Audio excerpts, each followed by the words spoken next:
Baik, masih dalam ajang sana, bagaimana apakah ini bisa menjadi sebuah harapan baru bagi pelaku pariwisata di DIY dengan adanya vaksinasi? Kita masih ngobrol-ngobrol bersama dengan Mbak Hanum, Mas Mamat, dan juga Pak Agung. Nah, tadi kita sambung lagi ya, Mas Mamat.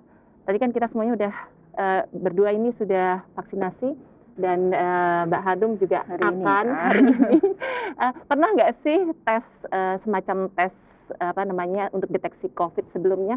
Iya, kalau Hanum tadi menekankan tentang 3T ya, Iya. tentang, testing, tracing, dan treatment ya. Mhm. Dan, di teman-teman pelaku pariwisata itu selalu kalau saya, apalagi saya sering, datang ke seminar, workshop, dan segala macam, itu pasti harus ada, antigen dulu. Ya. Jadi, kadang-kadang juga, apa namanya, rapid test, PCR saya pernah gitu.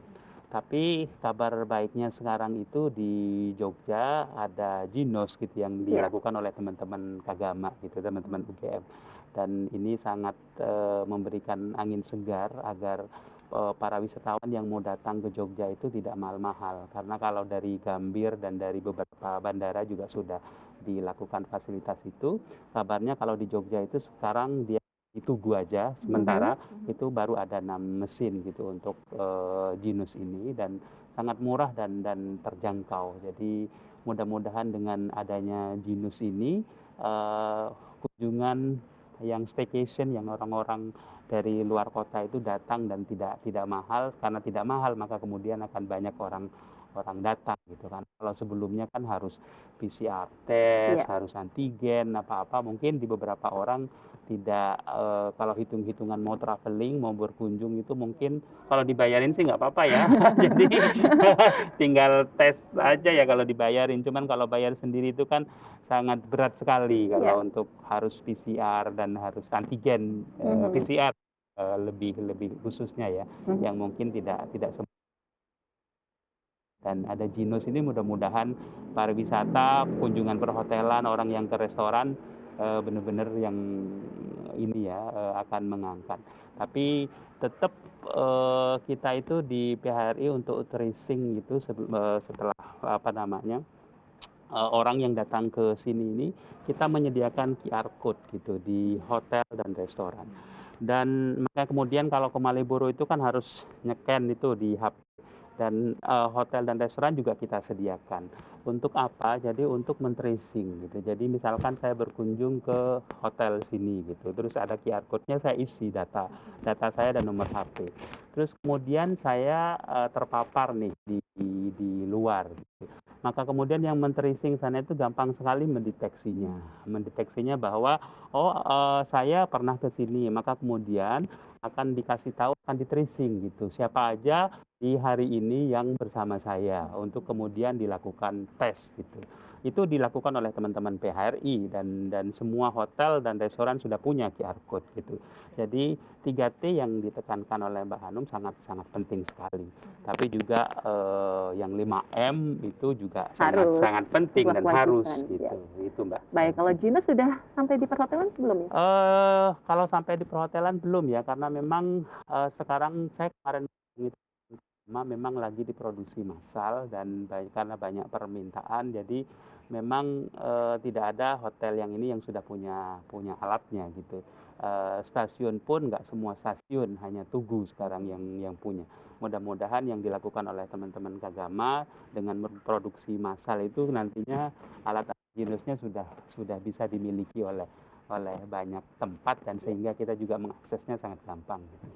Dan Jinos ini tidak hanya secara ekonomisnya ya yang Iya. kita pandang, tapi ternyata memang Jinos ini hanya secara singkat bisa mendeteksi virus COVID-19 penyebarannya itu hanya dengan hembusan nafas. Bagaimana pendapat Pak Agung ini? Oke, baik, Mbak Saka. Di dalam bidang kesehatan ada yang disebut screening penapisan ya. Screening yang paling sederhana boleh menggunakan gejala klinis. Apakah orang itu demam, apakah nyeri tenggorok, apakah nyeri sendi dan seterusnya itu paling sederhana.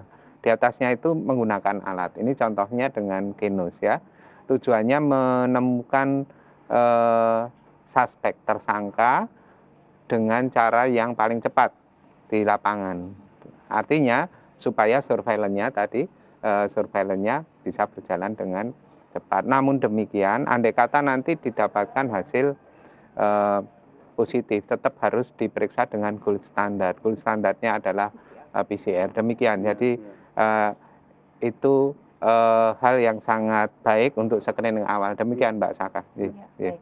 Kalau Mbak Hanum sudah saya pernah? beberapa kali ya, karena kan harus ke Jakarta, kemudian naik kereta api. Ya, kalau saya memilih Yunus karena salah satunya karena tidak sakit ya. Tidak sakit Itu ya. juga salah satu. Iya, karena banyak orang juga yang kemudian trauma ya, mungkin nyogoknya kedalaman atau bagaimana.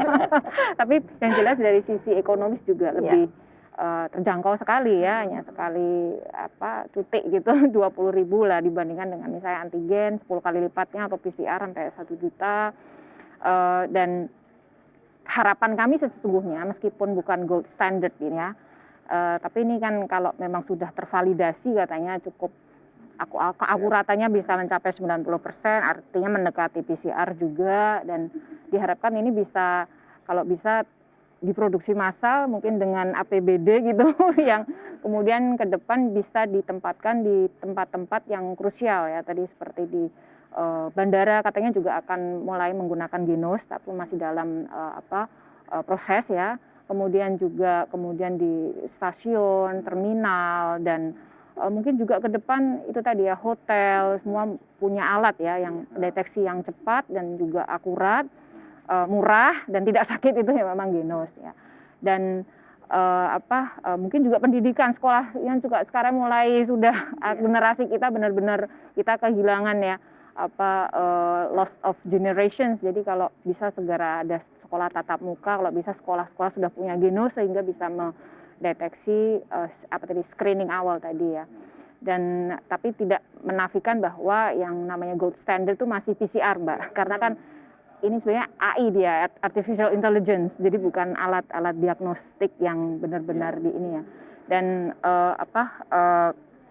ya diharapkan nanti bersama-sama lah semua ikhtiar dilakukan gitu, vaksinasi, kemudian juga testing menggunakan semua alat yang kita punyai, dan juga kita tetap tadi terakhir betul tuh tawakal kepada Allah itu itu setelah ikhtiar ya, harus tawakal, itu penting. Baik, adanya alat deteksi, kemudian juga vaksinasi itu terhadap perekonomian dan juga kesehatan, terutama di sektor pariwisata ini, apa mungkin pesan dan harapan dari Mbak Hanum? Ya harapannya ini nanti kita bersama-sama ya segera melampaui badai yang belum pernah siapapun merasakan ya, menerka dan tahu cara mengatasinya juga tidak ada, satupun negara ini tidak ada yang tahu. Tapi yang bisa kita lakukan adalah terus menjaga semua aturan-aturan dan regulasi yang sudah ditetapkan oleh pemerintah, dan masyarakat pun juga harus ya punya willing, punya kekuatan dan kebertahanan juga untuk menjalankan protokol kesehatan. Sudah jadi new normal tadi ya, biasakan kemana-mana pakai masker, kemudian kemana-mana bawa hand sanitizer, kemudian menjaga jarak seperti ini ya. Dan kata WHO ini menurut saya kalau ya mudah-mudahan lah dalam 2 tahun benar-benar kita sudah keluar dari pandemi, dan mudah-mudahan Indonesia salah satu yang paling cepat. Itu saja kita harapannya, dan pariwisata Jogja mulai tidak hanya menggeliat tapi juga mulai berdaya lagi, dan UMKM-nya semua juga berdaya lagi gitu. Mas Mamat mau menambahkan? Kalau saya sih walaupun kita sudah divaksin gitu, jadi jangan sampai meninggalkan yang new normal tadi, kewajiban untuk pakai masker, menjaga jarak, menjauhi kerumunan yang 5M gitu. Karena kadang-kadang berkumpul dan apa-apa. Jadi kan carrier itu kan mungkin bisa carrier di mana-mana ya Pak, mungkin orang nyentuh bajunya atau apa gitu kan bisa. Kalau belum selesai ya memang harus new normal ini tetap dilakukan.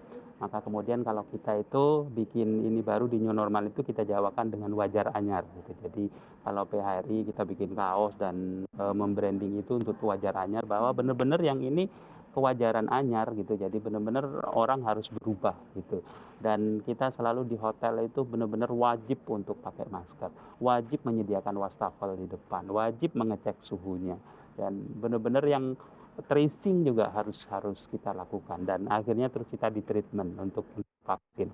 Dan walaupun kita divaksin ya tetap harus kita kebiasaan baru itu tetap harus dilakukan, karena kasihan yang lain-lain yang belum di treatment, belum masih bawa penyakit bawaan dan segala macam. Jadi itu harus dari kita sendiri, jadi untuk sadar gitu. Baik, Pak Agung, Ya. pesan pamungkas. Ya. Baik, pesan pamungkas Mbak Saka. Satu, tidak ada vaksin apapun yang menjamin 100% orang itu jadi sehat, terbebas dari penyakit tersebut ya. Artinya tetap tadi Bu Hanum sudah sampaikan, protokol kesehatan tetap harus dikerjakan walaupun sudah divaksin. Ya, yang berikutnya terakhir kembali lagi ada masalah tawakal itu Tawakal, saja. ya. Begitu Mbak Saka, terima kasih. Baik, Ya, terima kasih Mbak Hanum, Mas Ya. Mamat, Ya, dan Pak Agung Makasih. sudah Ya. ngobrol bersama kita dalam Ya. ajang sana ini. Ya. Dan juga terima kasih untuk tempatnya yang luar biasa ini, bikin kita santai sekali ya ngobrolnya ya di Joglo Madapa Butik Hotel Resto. Sampai jumpa di ajang sana berikutnya. Monggo lah, diminum tehnya. Terima kasih.